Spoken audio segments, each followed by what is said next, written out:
Almost a year ago, I test rode a 2020 ZR8000 RR. And at the time, I noted that it had a severe tendency to dart and rode pretty rough.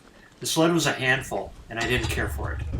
I mentioned that online in a couple places, and people countered my observations to say that the RR was among the best handling snowmobiles they'd ever ridden. And I began to sincerely question my own opinions on it. Maybe I was wrong, I didn't give it another chance. So today, I get to try it again, and I'm excited about this.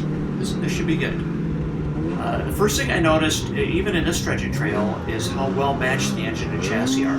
There's a lot of power under my right thumb, but it's all usable. The chassis just seems to be able to take it.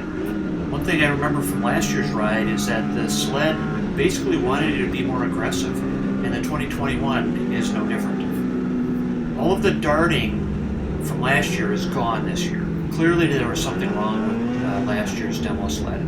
For all I know, someone before me had damaged it, took the front end out of alignment, or something simple like that you wouldn't really notice until you got it on the trail, and then it would dart like crazy. While the suspension was firm, it took whatever I could give it. The trail wasn't exactly a challenge today, but I had no trouble going exactly where I wanted to go, and it was a good ride. There was nothing punishing about it. My overall impression this year was positive. I liked the R quite a lot, and for the price, it's a great value. I wish Cat would upgrade their gauge cluster, because the industry, especially in 2021, has passed them by as far as the gauges go. But the gauges they have are actually not difficult to read, and they work, so that's a plus. Whether you need GPS, I don't know. On a sled like this, I don't really think so.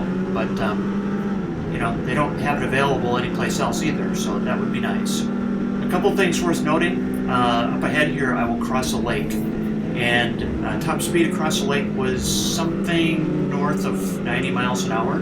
I can't remember exactly, and the way the sun hits the instrument panel, you can't really see it on the video. Look hard, maybe you can see it, but I couldn't see it. The other thing worth noting here is that the sled ahead of me is the Blast ZR. That's that little single-cylinder 400. And I'll save my observations on that sled for another video. But except for the part where we crossed the lake, and we caught up to it fairly easily, I thought it did a really good job keeping up with the full-size sleds. So that was really good. Overall, I like the ZR8000 RR a lot, and I hope you get something out of the video. Thanks for watching, and thanks for Pokega Milana Sport for giving me the opportunity to test drive today.